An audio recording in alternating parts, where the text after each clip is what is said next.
ছোটবেলায় বইয়ের পাতায় যখন নবান্ন উৎসব পড়েছিলাম তখনই মনে পড়ে যে নতুন ধান আনলে যে উৎসব, যদিও বা সেটা অগ্রহায়ণ মাসে হতো।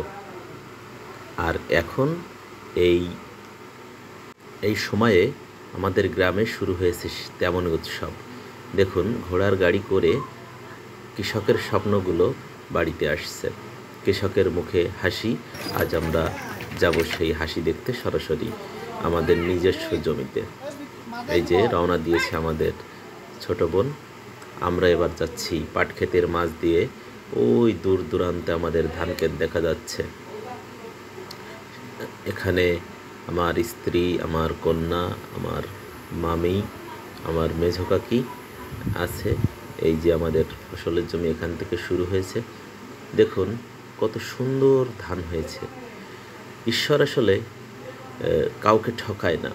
এবার বন্যায় আমাদের প্রচুর ফসলের ক্ষতি হয়েছিল, কিন্তু সেই বন্যার সাথে দিয়ে গিয়েছে বিপুল পরিমাণে পলি, যার ফলে এখন কৃষানীরা দেখুন কত হাসি মুখে তাদের ফসল সংগ্রহ করছে। পলি পড়ার ফলে এবার ফসলের ফলন খুবই ভালো। এদিকে আমাদের সৌমি তার জমিতে আসতে আসতেই ক্ষুধা পেয়ে গেছে, সে এখন দুধ খেয়ে নিচ্ছে।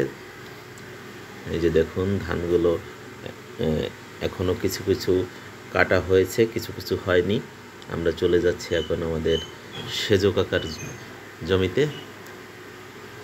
ধানের আটি বলা হয় আমাদের গ্রামের ভাষায়, ওরা বেঁধে বেঁধে রেখেছে।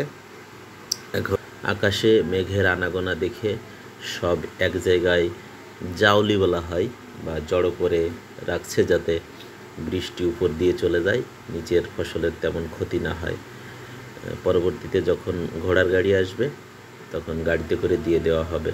আমার সেজো কাকি আছে, কাকার ছেলে সৌরভ আছে, সাথে আর একটা ভাড়া করা কৃষাণ আছে, আমার কাকা আছে। দেখুন কত সুন্দর ফসল হয়েছে। এই যে আমার সেজো কাকা একজন সফল কৃষক। কৃষি সংক্রান্ত অনেকেই হতাশ। দেখুন তার মুখে এই ফসল সম্পর্কে কি বক্তব্য। ফলন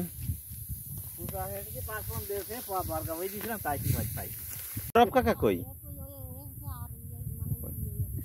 দেখাও এইদিকে, ওই যে এই যে একটি জাউলি দেওয়া শেষ হয়ে গেছে। এবার যদি বৃষ্টি এসেও যায়, এই উপরের থেকে পানিটা গড়িয়ে নিচে চলে যাবে। আর আপনারা দেখেছেন উপরে পাট ক্ষেত, গাড়িতে নিতে দেরি হচ্ছে।